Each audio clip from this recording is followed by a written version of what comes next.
Hey guys, welcome back to another video, and in today's tutorial, I will show you on how you can go ahead and generate images in ChatGPT. This is a step-by-step guide, so you should be able to follow easily. As you may know, ChatGPT has been developed by OpenAI, and if we head over to the ChatGPT website, there are no actual ways on how you can generate images in ChatGPT, but there is one thing that you can go ahead and do inside here. You can go ahead and update to a paid plan of ChatGPT 4, which will enable you to generate images inside ChatGPT. And of course, that is not free.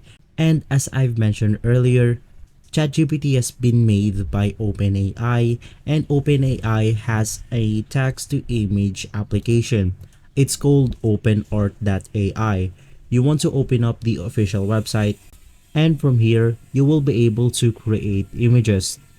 Just go ahead and click on create image, and then inside you have things like your prompt, your negative prompt, and all of the properties that you need to generate images. So as an example, we are going to generate this simple image, and so after loading, we have managed to generate our image.